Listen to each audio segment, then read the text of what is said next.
Bettina? Thank you very much. Key word just before from Manuel is we need to follow the people. This is my job. I work at the Global Program Migration and Development. It's also the job of many of my colleagues that work with me.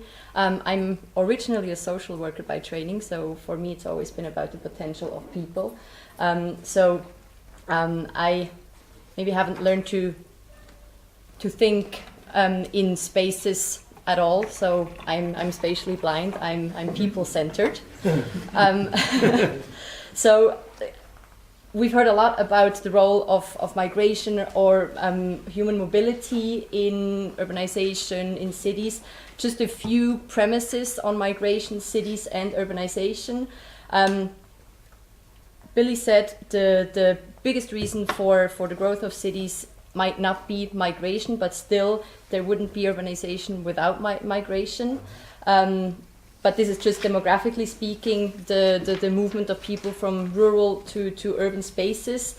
But I'm not here to talk about the processes, but really about the people, since migration, the face of migration is actually really urban if we look at the statistics. So over half of all the billion people that are on the move around this world actually settle in cities. That may be in search of protection or for improved livelihood. So if we speak about the rural-urban linkages, a lot of people move from the rural areas to the cities because they want to either complement or replace their rural livelihood, but it's mostly probably a complement.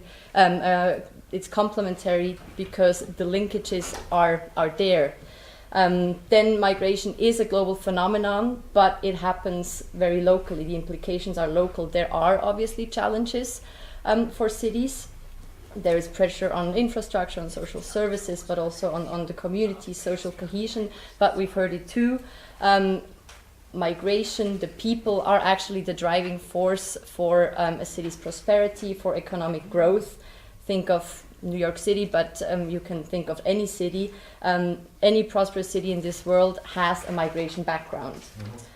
So this is an important premise.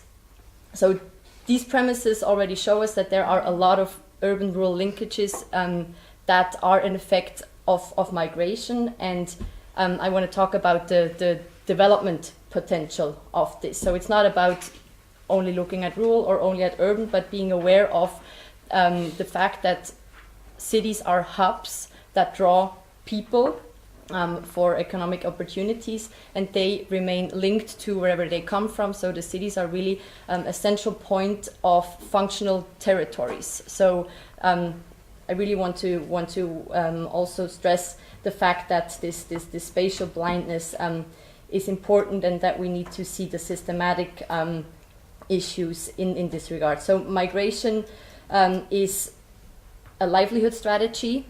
People might go from cities, from rural spaces to cities to improve their individual households' livelihood.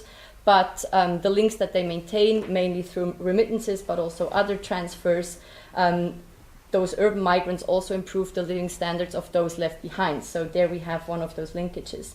Then rural to urban migration opens up job opportunities, not only in urban areas, but also back home through these transfers. And so the migrants in the end maintain vast economic but also social links, bridges, contributing both to their places of residence that they've chosen, the cities, but also the places where they come from. So generally speaking, and that's also acknowledged in the 2030 Agenda for Sustainable Development, in the new urban agenda, both urbanization and migration are critical factors for sustainable urban development. But unfortunately, we see that urban migrants and their contribution are often neglected in national and local policies, or worse, migration is even curbed and therefore hinders the positive potential to really come out. These people are pushed into the informal sector. They lack access to basic services.